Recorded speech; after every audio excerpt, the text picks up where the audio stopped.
नमस्कार, राज्यसभा टीवी की ओर से आप सभी को स्वतंत्रता दिवस की हार्दिक शुभकामनाएं। मैं हूं प्रीति। आइए शुरुआत करते हैं सुर्खियों के साथ। देश विदेश में आजादी का जश्न। 71वें स्वतंत्रता दिवस पर लाल किले से प्रधानमंत्री ने पेश की नए भारत की तस्वीर। 3 साल के कामकाज का दिया ब्यौरा।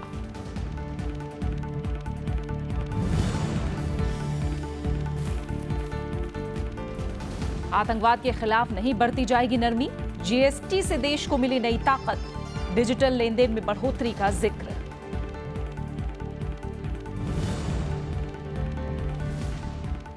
आस्था के नाम पर हिंसा बर्दाश्त नहीं। 2019 तक हर खेत तक पहुंचेगा पानी। काले धन के खिलाफ लड़ाई में मिले अच्छे परिणाम।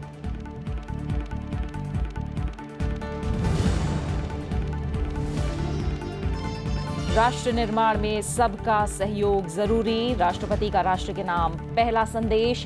कहा, नए हिंदुस्तान में गरीबी और भ्रष्टाचार के लिए जगह नहीं।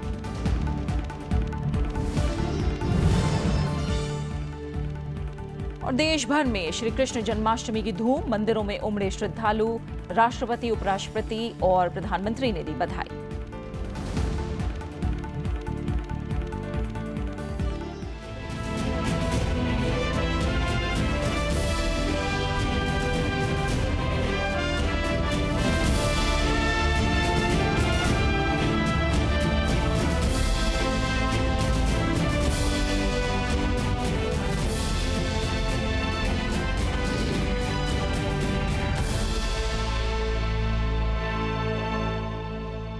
कड़ी सुरक्षा के बीच प्रधानमंत्री नरेंद्र मोदी ने लाल किले की प्राचीर पर राष्ट्रीय झंडा फहराया।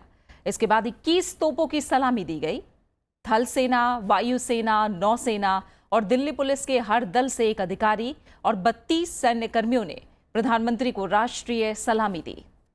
देशवासियों को आजादी की मुबारकबाद देते हुए प्रधानमंत्री ने कहा कि 2022 तक न्यू इंडिया बनाने का संकल्प लें। कड़ी सुरक्षा के बीच प्रधानमंत्री नरेंद्र मोदी ने लाल किले की प्राचीर पर राष्ट्रीय झंडा फहराया। इसके बाद 21 तोपों की सलामी दी गई। थल सेना, वायुसेना, नौसेना और दिल्ली पुलिस के हर दल से एक अधिकारी और 32 सैन्य कर्मियों ने प्रधानमंत्री को राष्ट्रीय सलामी दी। न्यू इंडिया का एक संकल्प लेकर के हमें देश को आगे बढ़ाना है। एक नया संकल्प, नया इंडिया, नई ऊर्जा, नया पुरुषार्थ, सामूहिक शक्ति के द्वारा हम देश में परिवर्तन ला सकते हैं। न्यू इंडिया जो सुरक्षित हो, समृद्ध हो, शक्तिशाली हो। न्यू इंडिया जहां भी हर किसी को समान अवसर उपलब्ध हो। न्यू इंडिया जहां आधुनिक विज्ञान और तकनीकी क्षेत्र में भारत का विश्व में दबदबा हो। और अपने संबोधन में प्रधानमंत्री नरेंद्र मोदी ने आंतरिक सुरक्षा को लेकर देशवासियों को भरोसा दिया। हर यूनिफॉर्म फोर्सेस कोई भी हो, सिर्फ आर्मी, एयरफोर्स, नेवी नहीं, सारे यूनिफॉर्म फोर्स उन्होंने जब जब मौका आया है अपना कर्तव्य दिखाया, अपना सामर्थ्य दिखाया है। बलिदान की पराकाष्ठा करने में ये हमारे वीर कभी पीछे नहीं रहे हैं। चाहे लेफ्ट विंग एक्सट्रीमिज्म हो, चाहे आतंकवाद हो, चाहे इन्फिल्ट्रेटर्स हो, चाहे हमारे भीतर कठिनाइयां पैदा करने वाले तत्व हो, हमारे देश के इन यूनिफॉर्म में रहने वाले लोगों ने बलिदान की पराकाष्ठा की है। और जब सर्जिकल स्ट्राइक हुई, दुनिया को हमारा लोहा मानना पड़ा, हमारे लोगों की ताकत को मानना पड़ा। मेरे प्यारे देशवासियों, ये साफ है कि हम देश की सुरक्षा हमारी प्राथमिकता है, आंतरिक सुरक्षा हमारी प्राथमिकता है। समंदर हो या सीमा हो, साइबर हो या स्पेस हो, हर प्रकार की सुरक्षा भारत अपने आप में सामर्थ्यवान है और देश के खिलाफ कुछ भी करने वालों के हौसले पस्त होने के लिए हम ताकतवर हैं। प्रधानमंत्री नरेंद्र मोदी ने जीएसटी की सफलता पर देशवासियों को बधाई दी। उन्होंने कहा कि इससे अर्थव्यवस्था को नई ताकत मिली है। देश में अनेक राज्य हैं, केंद्र सरकार है।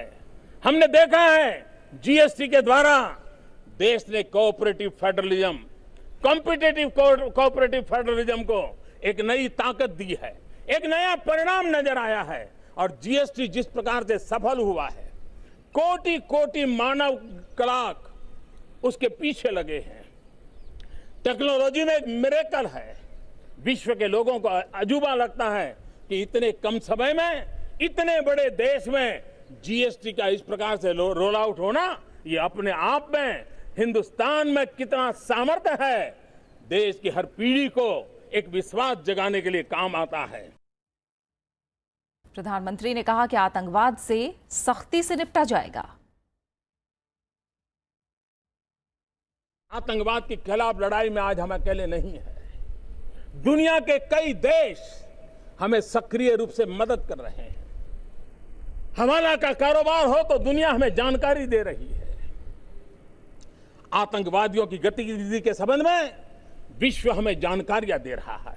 हम विश्व के साथ कंधे से कंधा मिलाकर के आतंकवादियों के खिलाफ लड़ाई लड़ रहे हैं। मैं विश्व के जो देश हमें इस काम में भली भांति मदद कर रहे हैं, भारत की साख का गौरव बढ़ा रहे हैं, मैं उनका हृदय से अभिनंदन करना चाहता हूं। और यही वैश्विक हमारे संबंध भारत की शांति सुरक्षा में भी एक नया आयाम जोड़ रहे हैं, नया बल दे रहे हैं। प्रधानमंत्री नरेंद्र मोदी ने किसानों की हर मुमकिन मदद का भरोसा दिया। उन्होंने कहा कि किसानों को आगे बढ़ाने के लिए सरकार ने संपदा योजना पेश की है।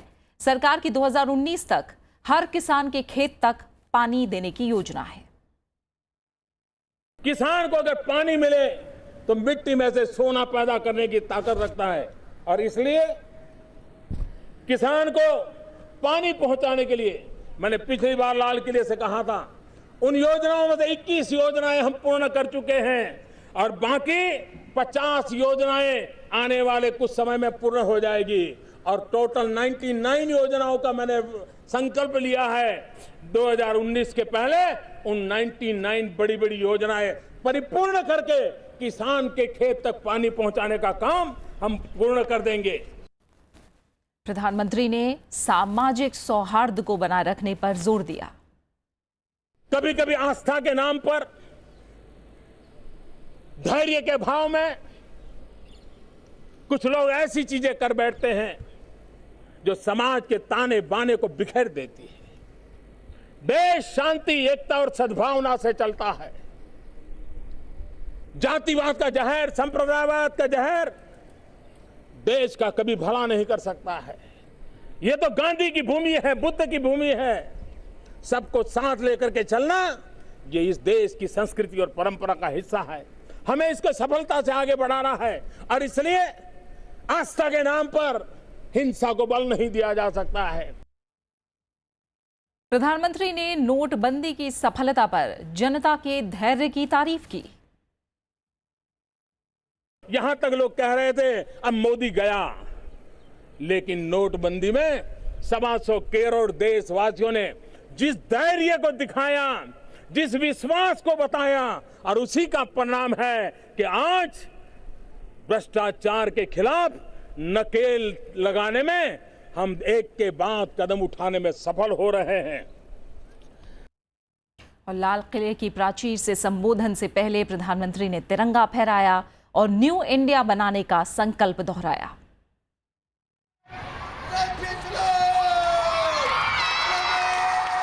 कड़ी सुरक्षा के बीच प्रधानमंत्री नरेंद्र मोदी ने लाल किले की प्राचीर पर राष्ट्रीय झंडा फहराया। इसके बाद 21 तोपों की सलामी दी गई।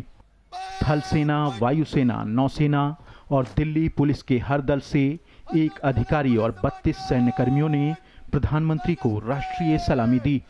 देशवासियों को आज़ादी की मुबारकबाद देते हुए प्रधानमंत्री ने कहा कि 2022 तक न्यू इंडिया बनाने का संकल्प लें। न्यू इंडिया का एक संकल्प लेकर के हमें देश को आगे बढ़ाना है।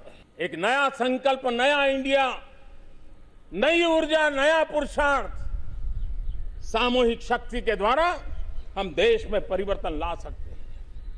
न्यू इंडिया जो सुरक्षित हो, समृद्ध हो, शक्तिशाली हो। न्यू इंडिया जहां भी हर किसी को समान अवसर उपलब्ध हो। न्यू इंडिया जहां आधुनिक विज्ञान और तकनीकी क्षेत्र में भारत का विश्व में दबदबा हो। प्रधानमंत्री ने कहा कि आज ईमानदारी का महोत्सव मनाया जा रहा है। उन्होंने कहा कि अब तक 800 करोड़ से ज्यादा की बेनामी संपत्ति जब्त हुई है। उन्होंने ये भी कहा कि वक्त बदल रहा है और सरकार अपने वादे पूरे कर रही है। आज माहौल बना है कि ईमानदारी का महोत्सव मनाया जा रहा है, ईमानदारी का उत्सव मनाया जा रहा है और बेईमानी के लिए सर छुपाने की जगह नहीं बच रही है। ये काम एक नया भरोसा देता है। बेनामी संपत्ति रखने वाले कितने सालों तक कानून लटके पड़े थे। अभी अभी तो कानून को हमने विधिवत रूप से व्यवस्था आगे बढ़ाई। इतने कम समय में 800 करोड़ रुपए से ज्यादा बेनामी संपत्ति सरकार ने जब्त कर ली है। एनसीसी के 700 कैडेट ध्वजारोहण समारोह में शामिल हुए। दिल्ली सरकार के तहत शिक्षा निदेशालय के 37 स्कूलों के 3500 छात्राएं और 5000 छात्रों ने भी समारोह में हिस्सा लिया। इस मौके पर स्कूली बच्चों ने भारत के मानचित्र का प्रदर्शन किया। लाल किले पर तिरंगा फहराने से पहले प्रधानमंत्री नरेंद्र मोदी राजघाट पहुंचे और राष्ट्रपिता को श्रद्धा सुमन अर्पित किए। Bureau report, Rajya Sabha TV. 71वें स्वतंत्रता दिवस पर विदेशों से भी बधाई संदेश मिलने का सिलसिला जारी है। अमेरिका के राष्ट्रपति डोनाल्ड ट्रंप ने प्रधानमंत्री नरेंद्र मोदी को फोन करके 71वें स्वतंत्रता दिवस की बधाई दी। प्रधानमंत्री ने इसके लिए उनका आभार जताया है।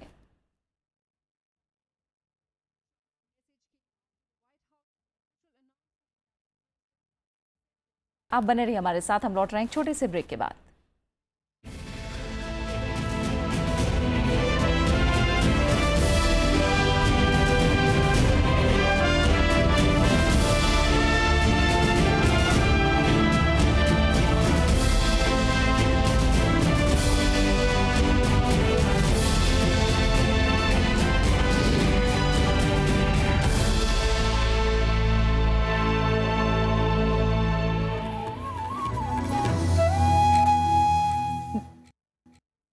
राष्ट्रपति रामनाथ कोविंद ने देशवासियों से राष्ट्र निर्माण में साझीदार बनने के लिए कहा है।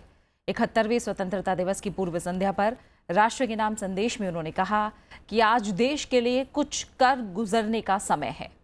राष्ट्रपति ने कहा कि समाज में अपनत्व और साझेदारी की भावना को फिर जगाने की जरूरत है। उन्होंने कहा कि सरकार की ओर से किए जा रहे प्रयासों का लाभ हर तबके तक पहुंचे, इसके लिए एकजुट होकर काम करना चाहिए। कोई दूर दराज के इलाकों में आदिवासियों तक पानी पहुंचा रहा है, कोई नदियों और सार्वजनिक स्थानों की सफाई में लगा हुआ है। अपनी धुन में मगन ये सभी राष्ट्र निर्माण में संलग्न हैं। हमें इन सब से प्रेरणा लेनी चाहिए। राष्ट्र निर्माण के लिए ऐसे कर्मठ लोगों के साथ सभी को जुड़ना चाहिए। साथ ही सरकार द्वारा किए जा रहे प्रयासों का लाभ हर तबके तक पहुँचे, इसके लिए एकजुट होकर काम करना चाहिए। इसके लिए नागरिकों और सरकार के बीच साझेदारी महत्वपूर्ण है। राष्ट्रपति ने कानून का पालन करने पर जोर दिया। उन्होंने कहा कि कानून के मुताबिक चलने वाला समाज बनाना हम सबकी जिम्मेदारी है। उन्होंने कार्य संस्कृति में पारदर्शिता पर जोर दिया। सरकार कानून बना सकती है और कानून लागू करने की प्रक्रिया को मजबूत कर सकती है, लेकिन कानून का पालन करने वाला नागरिक बनना, कानून का पालन करने वाले समाज का निर्माण करना हम में से हर एक की जिम्मेदारी है। सरकार पारदर्शिता पर जोर दे रही है। सरकार नियुक्तियों और सरकारी खरीद में भ्रष्टाचार समाप्त कर रही है, लेकिन रोज़मर्रा की जिंदगी में अपने अंतःकरण को साफ रखते हुए कार्य करना, कार्य संस्कृति को पवित्र बनाए रखना हम में से हर एक की जिम्मेदारी है। राष्ट्रपति ने साल 2022 तक न्यू इंडिया के निर्माण की बात कही। उन्होंने कहा कि न्यू इंडिया का मतलब है विकास में आगे बढ़ना। इसके लिए हमें गरीबी को पूरी तरह खत्म करना होगा। कि न्यू इंडिया हमारे डीएनए में रचे बसे समग्र मानवतावादी मूल्यों को समाहित करे।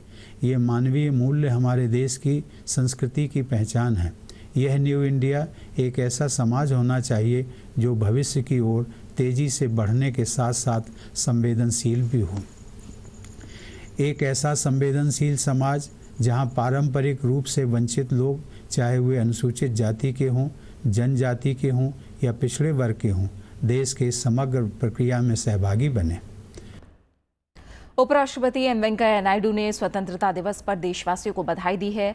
इस मौके पर उन्होंने वीर स्वतंत्रता सेनानियों को नमन किया और कहा कि इनके साहस और बलिदान से दमनकारी अंग्रेजी हुकूमत का अंत हुआ और देश को आज़ादी मिली। उपराष्ट्रपति ने कहा कि स्वतंत्रता दिवस पर हम गरीबी, निरक्षरता और भ्रष्टाचार समाप्त करके नए भारत का निर्माण करने का प्रण लें।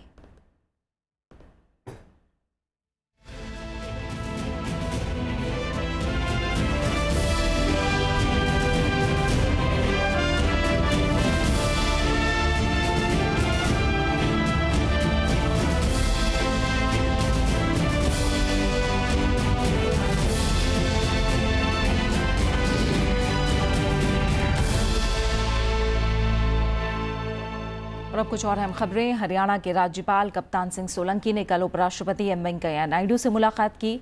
उन्होंने एम वेंकैया नायडू को उपराष्ट्रपति बनने के लिए शुभकामनाएं दी।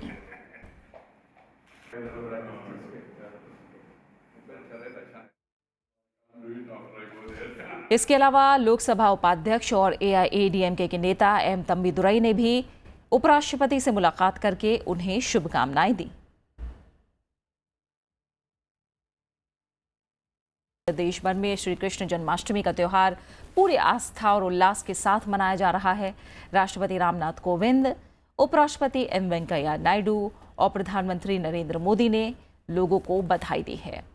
उपराष्ट्रपति एम वेंकैया नायडू ने अपने निवास पर कल श्री कृष्ण जन्माष्टमी के कार्यक्रम का आयोजन किया। इस दौरान उन्होंने परिवार और अपने स्टाफ के सदस्यों और छोटे बच्चों के साथ पारंपरिक तरीके से उत्सव मनाया। उपराष्ट्रपति ने कहा कि श्री कृष्ण के जीवन से प्रेरणा लेने की जरूरत है और ये उत्सव समाज में भाईचारे और सद्भाव का संदेश देता है। उन्होंने कहा कि उनके निवास पर हमेशा सभी उत्सवों का आयोजन किया जाता रहा है। इस अवसर पर उपराष्ट्रपति की पत्नी उषा नायडू भी मौजूद थीं।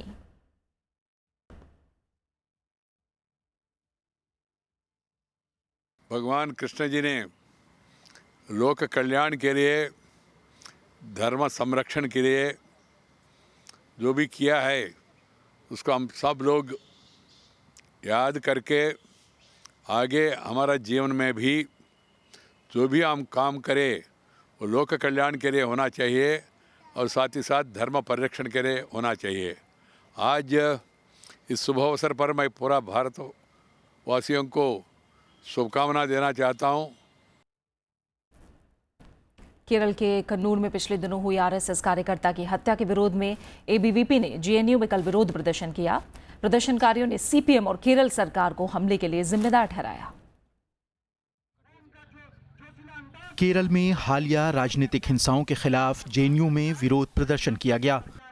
इस मौके पर आरएसएस विचारक राकेश सिन्हा ने केरल सरकार को दलित विरोधी करार दिया। उन्होंने सीपीएम को हमलों का जिम्मेदार ठहराया। राजेश की हत्या ने केरल के 9.8% दलितों को संदेश दिया, तुम अपने स्वेच्छा से, अपनी स्वायत्तता से, अपनी स्वतंत्रता से न विचारधारा चुन सकते हो, न दल को चुन सकते हो। जो राजेश के लिए हुआ उसके लिए दिल्ली से लेकर देश की सड़कों पर अखिल भारतीय विद्यार्थी परिषद जाएगी और बताएगी और एक्सपोज करेगी ऐसे लोगों को। वहीं भारतीय जनसंचार संस्थान के महानिदेशक केजी सुरेश ने कानून व्यवस्था को लेकर राज्य सरकार को घेरा। कानून व्यवस्था राज्य सरकार की जिम्मेदारी है और जब राज्य सरकार की जिम्मेदारी है वो इसको राजनीतिक हिंसा का नाम नहीं दे सकता। पिछले दिनों केरल के कन्नूर जिले में राजेश नाम के आरएसएस कार्यकर्ता की बर्बरता से हत्या कर दी गई थी। हरिओम राय, राज्यसभा टीवी। बात क्रिकेट की। भारत ने तीसरे दिन ही कैंडी टेस्ट पारी और 171 रनों से जीत ली। इसके साथ ही टीम इंडिया ने श्रीलंका से सीरीज 3-0 से जीत ली है। ये पहला मौका है जब भारत ने विदेशी सरजमी पर 3 या उससे ज्यादा टेस्ट मैचों की सीरीज में क्लीन स्वीप किया है। आर अश्विन के इस फिरकी के साथ ही भारत ने इतिहास रच दिया। क्रिकेट इतिहास में यह पहला मौका रहा जब टीम इंडिया ने 3 टेस्ट की सीरीज में विदेशी जमीन पर क्लीन स्वीप कर लिया। तीसरे टेस्ट मैच को भारतीय टीम ने पारी और 171 रन से जीता। भारत ने पहली पारी में 487 रन बनाए थे, जिसके जवाब में श्रीलंका की पहली पारी 135 और दूसरी पारी 181 रनों पर सिमट गई। दूसरी पारी में अश्विन ने 4 विकेट झटके, वहीं तेज गेंदबाज मोहम्मद शमी ने 3 और उमेश यादव ने 2 विकेट लिए। हार्दिक पांड्या को धुआंधार शतक के लिए प्लेयर ऑफ द मैच, जबकि शिखर धवन को प्लेयर ऑफ द सीरीज चुना गया। विदेशी धरती पर 3 टेस्ट मैचों की सीरीज में क्लीन स्वीप के लिए भारतीय टीम को 85 साल का लंबा इंतजार करना पड़ा। कोहली ने अपने 29वें टेस्ट मैच में कप्तानी करते हुए ये उपलब्धि हासिल की। इस जीत के साथ ही कोहली श्रीलंका में लगातार 2 सीरीज जीतने वाले पहले भारतीय कप्तान भी बन गए हैं। विदेशी धरती पर 78वीं सीरीज में भारत की ये 18वीं सीरीज जीत है। 1932 से भारत के टेस्ट क्रिकेट खेलने का सिलसिला शुरू हुआ था। भारत ने इस सीरीज में 2 बार पारी के अंतर से जीत दर्ज की है। दूसरा टेस्ट भी भारत ने पारी के अंतर से ही जीता था। टेस्ट सीरीज में भारतीय टीम की यह लगातार 8वीं जीत है। 2015 के बाद से टीम इंडिया को कोई भी टीम टेस्ट सीरीज में मात नहीं दे पाई है। Bureau report, Rajya Sabha TV. और अब आखिर में हेडलाइंस।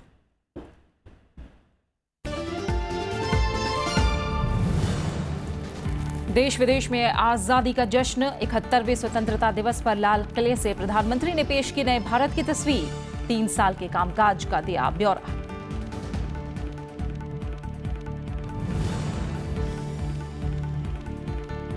आतंकवाद के खिलाफ नहीं बरती जाएगी नरमी। जीएसटी से देश को मिली नई ताकत। डिजिटल लेन देन में बढ़ोतरी का जिक्र।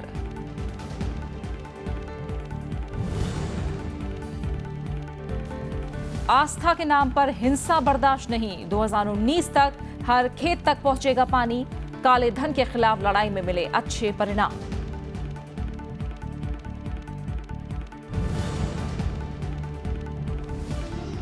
राष्ट्र निर्माण में सबका सहयोग जरूरी। राष्ट्रपति का राष्ट्र के नाम पहला संदेश। कहा, नए हिंदुस्तान में गरीबी और भ्रष्टाचार के लिए जगह नहीं।